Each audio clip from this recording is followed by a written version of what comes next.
بەسڵاوێکی دووبارە بینەران و گەگرانی خۆشەویستی تەلەڤیزیۆنی کۆمەڵات مەتۆلاتان بۆ پێشکەشکردنی بەرنامەی لێکدانەوە هەڵوێست لە بەرنمەم جارشدا چەند بابەتێکمان ئامادەیە و بۆتان دەخوێنمەوە و هیواداریشم بەدڵی هەموو لایەکتان بێت. بابەتی یەکەمیشمان بە ناونیشانی دوو ئەزمموی شەڕی ئەمریکا لە عێراق و لە ئێران کەم بابەتە ناونیشانی بڵین لەلایەن بابەتەکە لەلایەن عوسمانی حاجی مارفەوە ئامادەکراوە و بەم جۆرە دەست پێ دەکا و منیش بۆتان دەخوێنمەوە. لە دوای لەشکرکێشی ئەمریکا بۆ سەر عێراق لە ساڵی 2023 زاینیدا سوپای ئەمریکا بە خێرایی توانی ئامانجە سەربازیەکانی بەدیبهێنێت. لە ئامادەبوونی بۆ هێرشی سەربازی لە باشوورەوە تا گەیشتنی بە بەغدا هەرس پێهێنانی حکوومەتی عێراق لە ماوەی تەنها 21 ڕۆژدا گەیشتن بە باڵات دەستی تەواو بە سەرزەوی و ئاسمانی تەواوی عێراق تا هەڵهاتنی سەدام دواتر پێکهێنانی حکوومەتێکی کاتی لە بەغا بە پێکهاتەیەکی بەشبەشێنەی هێز ولایەنی ئیسلامی و تایفی و قەومی کە بووە بەڵایەکی گەورە بەسەر دانیشتوانەوە. بەڵام پاش 2 دێ لە شەڕەکە ئەو سەرکەوتنە سەربازیانە نەک نەبوونە هۆکاری سەقامگیری سیاسی بەردەوام بەڵکو عێراقی خستە ناو گێژاوێکەوە کە تاوەکو ئێستا ڕاست نابێتەوە. جگە لەوەش عێراق کەوتە ژێر کاریگەری کۆماری ئیسلامی و لە ماوەیەکی کەمدا تەواو کەوتە ژێر دەور و هێژمونی تاران و میلیشیایەکانیەوە. لە پێکهێنانی حکوومەتەکان و پێکهێنانی هێزی سەربازی و میلیشیەکان تا تاڵانی و دەست بە سەراگرتنی پرۆژابوریەکانی لە هەمان کادا بەرژەوەندیەکانی میلیشیەکانی سەر بە ئێران بە ئازادی لە سەر زەوی عێراقدا دەور دەبینن و کار دەکەن. تەنانەت هەندێکیان پۆستی فەرمیان لە ناو حکوومەتیشدا هەیە. ئەمەش دوای جەنگی کەنداوی دووەم تیشک دەخرێتە سەر بۆشایی و چارن و ساز لە نێوان سەرکەوتنی سەربازی و دەرئەنجامە سیاسیەکاندا. واتە کەلێنێک کە زۆر جار دەگۆڕێت بۆ شکستی استراتیژی بەو مانایی لە درێژمەودادا عێراق لە بری باڵادەستی ئەمریکا بوو بە پاشەکشەی ئەمریکا و بوونی عێراق بە بەشێک لە باڵادەستی ئیدارەی کۆماری ئیسلامی.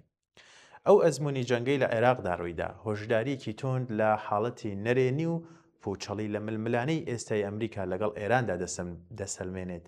لە عێراقدا هەڵواشانەوەی حیزبی بەعس و هەڵوەشانەوەی سوپای عێراق بە بێ چەک داماڵین زەمینەیەکی بە پیتی بۆ یاخیبوونی چەکداری دابین کرد.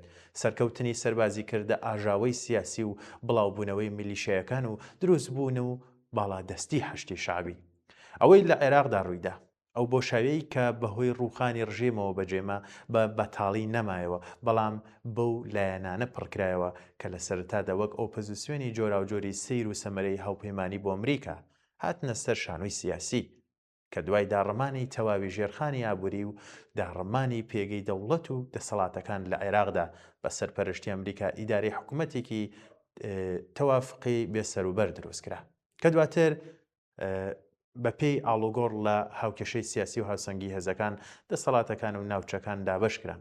ئەوە دەبینین کە عێراقێکی یەگەرتوو تا ئێستا کێشەیەکی بەردەوامە و یەکلایی نابێتەوە یانگەر دروست بڵین لە دنیای واقعدا عێراق تاکو ئێستا هەر ناوچێکی بەدەست هێزی میلیشیاییەوەیە.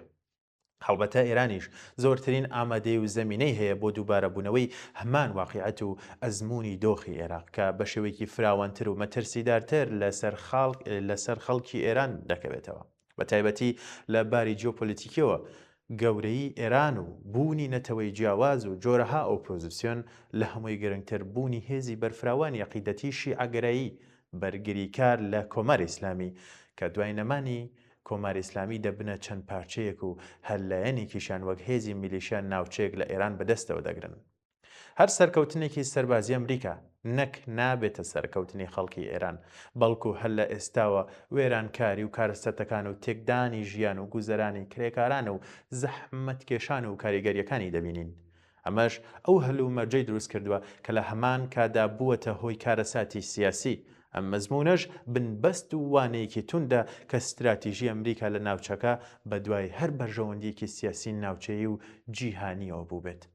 لە دوای شیکردنەوەدا سەرکەوتنی ئەمریکا بۆ بەدەستهێنانی ئامانجەکانی بە تایبەتی باڵادەستی تەواو بەسەر ڕۆژهەڵاتی ناوەڕاستدا سەرکەوتو نابێت یان گەر دەستەواژەیەکی تر بەکاربهێنین ئەمریکا ناتوانێت سەقامگیری لە ناوچەکە بۆ باڵادەستی خۆی بەدەست بهێنێت چونکە ململانەی زل هێزە جیهانیەکان کۆتاییان نایەت.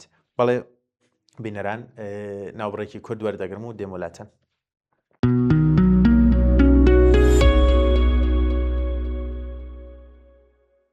لە چوارچێوەی دۆخی ئێستای شەڕی ئەمریکا و ئیسرائیل لە بەرامبەر ئێراندا هەر لە ئێستاوە کارەسات و مەترسیەکانی دەبینرێت تا ئەو کاتەی شەڕەکە دەوەستێت ئەو وێرانکاری بەسەر ئێراندا هاتووە بە ڕۆشنی پێشبینی گەورەترین ئاکامی درێژماوەی ناجێگیری سیاسی لێ دەکرێت. دۆخی نائەمنی زیاتر و شەڕی ناوخۆ و قەیرانی ئابووری و پارچە پارچەبوونی ئێران و سەختی پێکهێنانی حکومەت و گەڕانەوەی دەسەڵاتی ناوەندی بەخۆیەوە دەبینێت.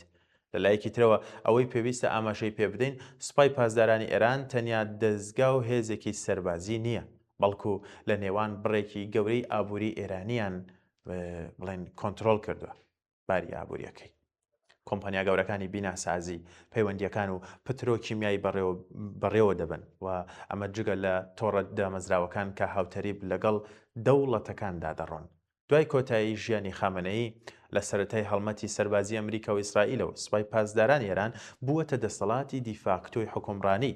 دانانی موشتەبە خامنەی وەکو ڕێبەر بە هەر گومان و لێکدانەوەیەک لەسەر دۆخی یاسای ئێران و مان و نەمانی موشتەبە گزارش لە درێژەدانی ڕژێمە نەک گۆڕانکاریەکانی. ئەمەش نیشاندەری ئەوەیە کە سەرکەوتنی سەربازی ئەمریکا بە تەنیا گواستنەوەی سیاسی سەرکەوتوو بوونی ناخۆڵقێنێت. پرسەکە تەنها پەیوەندی بە گۆڕینی ڕژیمیشەوە نییە، بەڵکو لەسەر ئەوە وەستاوە بەکێ بۆشایی دەسەڵات دەکرێتەوە یان پڕ دەکاتەوە. ئەمەش ئەو پرسیارەیە کە واشنتۆن هێشتا وەڵامی نەداوەتەوە. ئۆپۆزیسیۆنی ئێران لە دەروی وڵات وەک ڕێکخراوی مجاهیدین و بزوتنەوەی پاشایەتی و گروپە چەپ و دیموکراتیەکان ڕوبەڕووی هەمان ئەو کێشانە دەبنەوە کە ئۆپۆزیسیۆنی عێراق لە ساڵی 2023 زاینیدا ڕوبەڕووی بوونەوە. ئاشکرایە پێگەی تەواوی لایەن ئۆپۆزیسیۆنەکان لە ناوخۆی ئێراندا زۆر لاوەز و بێکاریگەرن. پێم وایە ئەمریکاش ناتوانێت پێکهاتەیەکیان لێ دروستکات تا ئیدارەی حکوومەتیان ڕادەست بکات. جگە لەوەش هەر جەنگ و هێرشێکی دەرەکی بە شێوەیەکی تایبەت خەڵک دەخاتە حاڵەتی چاوەڕوانیەوە، تەنانەت ئەگەر ناڕازیش بن و خواستی ڕووخانی دەسەڵاتیان هەبێت ئەو جەماوەری سەردەمانێک دژی کۆماری ئیسلامی دروشمیان دەدا. ئێستا شاید حاڵی کەوتنە خوارەوەی بۆمبەکان و وێرانبوونی شارەکانیانن. ئەمەش زیاتر بە ئامانجی پاراستن و مانەوەی سوپای پاسداران دەبێت کە گۆڕانکاریەکی سیاسی لە ڕێگای شەڕ و هێزی دەرەکیەوە دۆخێران و ناڕزایەتی جەماوەری قورستر دەکات. هەروەها ژمارەی دانیشتوانی ئێران لە 92 ملیۆن کەس زیاترە و تۆڕەکانی بە وەکالەت نامێنن ئەگەر ڕژێم بڕۆخێت، بەڵکو لە شێوازی تردا چالاکتر و زیندووتر دەبنەوە. جگە لەوەش ئێران خاوەنی کۆگایەکی گەورەی یۆرانیۆمی زۆر پیتێنراوە کە ئاژانسی نێودەوڵەتی وزەیە تۆم لە دوای هێرشەکانی ئەمریکا و ئیسرائیل لە ساڵی 2025 زاینیەوە نەیانتوانیوە بە تەواوی لە ڕێگەی دەستگای هەواڵگریەوە پەیدای بکەن. گومانی تێدا نییە کە دوای ڕووخانی کۆماری ئیسلامی ئەو یۆرانیۆمە دەکەوێتە دەستی هێزە میلیشیایەکان کە نازانرێت بۆچی بەکاری دەهێنن و چۆنیش بەکاری دەهێنن. لەم هەلومەرجەدا هەر هەوڵێک بۆ هەڵوەشانەوەی ڕژێمی سیاسی لە ئێران یان کۆتایی سوپای پاسداران بەبێ دامەزراندنی ئەڵتەرناتیڤێکی پتەوە و جێکەوتوو بە ناچاری دەبێتە هۆی گەورەترین گێژاوی سیاسی و زیاتر داڕمانی ئابووری. لە هەمان کاتدا حکوومەتێکی ڕاگوزەری سەقامگیر جێگەی ناگرێتەوە. بۆیە استراتیژیە سای واشنتۆن و دەوری ئیسرائیلی هاوپەیمانی لەم شەڕەدا لەسەر بنەمای جۆرێک لەو گێژاوەی دەرگیری بوون کار دەکەن، واتە بەبێ ئەوەی پلانێکی ڕوونیان هەبێت بۆ بەڕێوەبردنی ئەو بۆشاییە سیاسی کە لە کۆتایی شەڕەکەدا پێش دێت. لە عێراقدا بۆشایی دەسەڵات لە کاتی خۆیدا کاریگەری لەسەر بەهێزکردنی دەور و دەخاڵەتی ئێران کرد کە لە عێراق و ناوچەکەدا بڵێن. لە لیبیا و سووریا و یەمەنیش شەڕی ناوخۆ و ناسەقامگیری سیاسی درێژەی پێدا. ئێستاش پێدەچێت هەمان سیناریۆ لە ئێراندا لە شێوازی مەترسیدارتر و کاریگەری لەسەر ڕۆژهەڵاتی ناوەڕاست ڕوبەڕوو بێتەوە. بۆیە سەرکەوتنی سەربازی ئەمریکا بە تەنها بۆ گەیشتن بە ئامانجە سیاسیەکان بەست نییە. بەم شێوەیە سەرکەوتنی سەربازی بەبێ پلانێکی سیاسی تۆکمە بۆ سەقامگیری ڕێچکەیەکە بۆ بنبەست و شکست لە پەیوەند بە دەوری ئەمریکا لە ڕۆژهەڵاتی ناوەڕاستدا.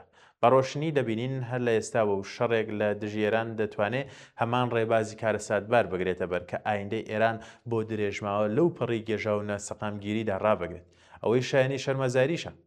ئەو بیرکردنەوە خۆشحاڵانەیە کە بانگەشێوە دەکات کورد یەگەرتوو بێت دەرفەتی ئەوەی بۆ ڕەخساوە سوود لە دۆخی ئەم شەڕەکاولکاری ئەمریکا و ئیسرائیل دژی ئێران وەربگرێت.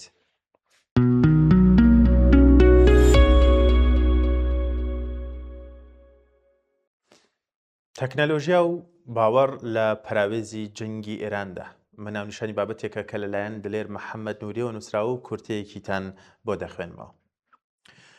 کۆماری ئیسلامی ئێران لە نێوان کەوتن و مانەوەدا هێندەی کەوتووە، هێندە دەرفەتی مانەوەی نەماوە.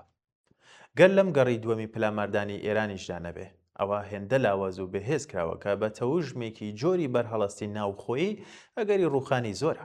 دەی ئەگەر جەنگ کۆتایی هاتوو ڕژێم مایەوە، ئێران لەو گەڕەی یان لەم گەڕی دووهەمی جەنگەدا زۆرێک توانای مانەوە و بەرگەگرتنی لەدەستداوە. خۆ ئەگەر لە دوای ئەم زیانە یان ئەو زیانە گەورە و مەزنانەی کە لە ئەنجامی گەڕی دووهەمی جەنگەوە پێیکەوت بشمێنێتەوە، ئەوە ئەو لە شەممان دوای جەنگی ئەمجارە بەرگەی ناڕزایەتی دیکە ناگرێ.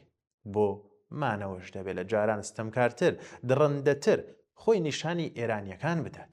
دەبێ بۆمانەوەی خۆی وەکو پشیلەی ئاخنرا و لە گۆشەیەکی داخرا و زۆر بەتوندی هەوڵی مانە و دەربازبوون بدات.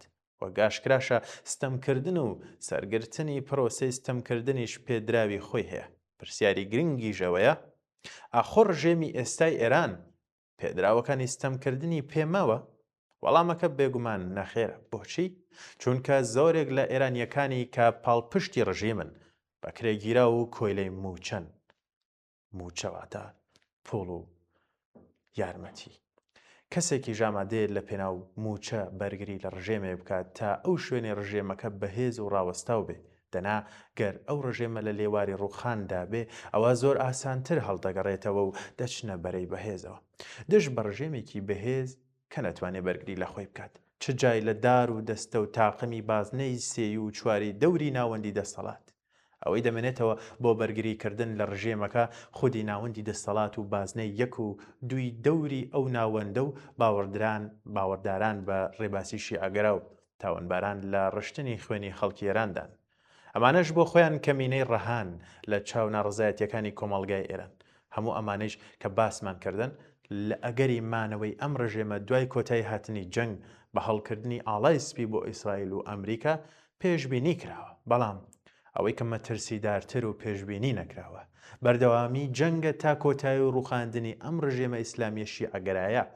باوەڕی شیعە و درێژەدان بە جەنگ شیعەی ئێران باوەڕدارن بەو تیۆریانەی کە لە سەری ڕێکەوتون. ئەوان هێندەی کار بۆ کۆتایی چیرۆکە ئاینیەکە دەکەن، هێندە کار بۆ خۆشگوزەرانی و ژیانی ئێستا و ئایندەی وڵات و دنیا ناکەن. ئەو باوەڕی شیعە زۆر جیاوازە لە باوەڕی سوننە. سوننەکان هەم ژیانی ئەمڕۆ بە خەیاڵ و پوچ و وەهم ئەزانن، هەم مردنی تاکە باوەڕدارەکان بە ڕێگە کورتەکەی گەیشتن بە بەهەشتی بەڵێن پێدراو ئەزانن. ئەوان پێیان وایە مردن لە پێناو ئاین و خوددا ڕێگەی ڕاستەکەی و باشترین مەرگی شەهادەتە. دەنا ژیان پوچ و ئەزموونێکی خوددای.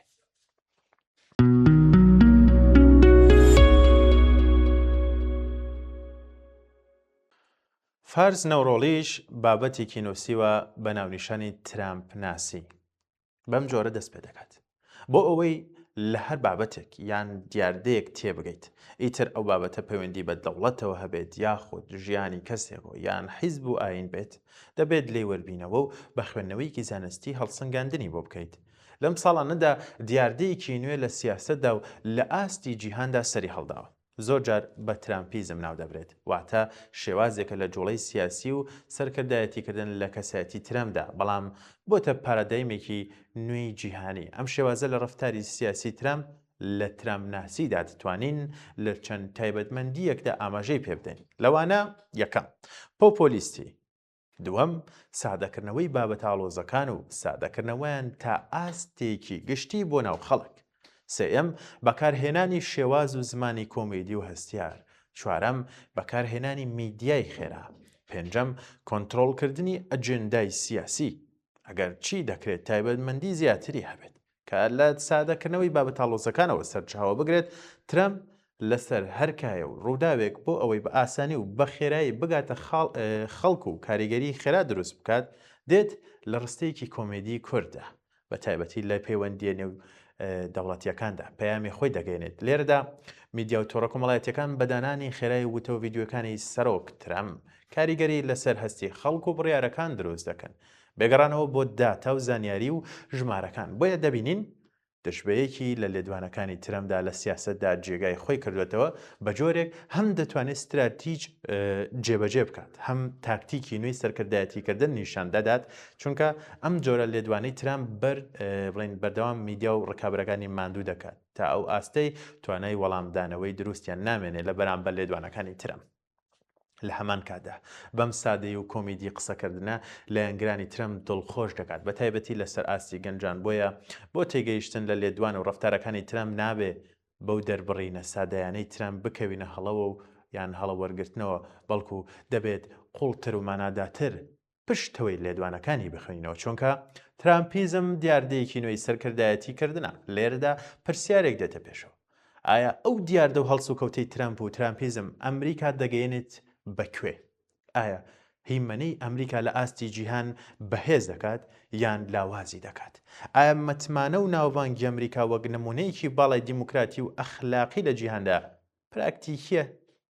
پراکتیکی دەکات هێشتا زووە وەڵامەکان وەربگرین بۆ وەڵامی ئەم پرسیارانە دەبێت چاوەڕێکین بزانین دوای کۆتای هێنانی جەنگەکانی ڕۆژهەڵاتی ناوەڕاست و جەنگی ڕووسیا ئۆکرانیا کێ سەردەکەوێت و براوەش دەبێت لەو کاتەدا دەتوانین بڕیار لەبارەی دیاردەی ترامپیزم بدەین بزانین سەرکەوتنی بۆ ئەمریکا بەدەستێناوە یان شکست لەو کاتەدا پێناسەی ئەمریکای نوێمان دەست دەکەوێت بزانین ئەمریکا سەرچاوەی ئازادی و دیموکراتی دەبێت لە ڕۆژهەڵاتی ناوەڕاستی نوێدا یاخود وێرانەیی و ئیستبدادی و تۆتالیریزمی نوێ بەرهەم دێنێت ئەو کات ترامپ بۆک خۆی دەناسین بەڵێ بینەران و گوێگرانی خۆشەویست ئەمەش بابەتەکانی ئەم جارەی بەرنامەی لێکدانەوە هەڵوێز بوو کە بۆ ئێوەی خۆشەویستمان ئامادەکردبوو هیوادارم بەدڵی هەموو لایەکتان بێ و سپاس کە تاوکو کۆتاییان بەرنامەیەش لەگەڵمانە بوون تا بەرنامەیەکی تر هەر شاد بن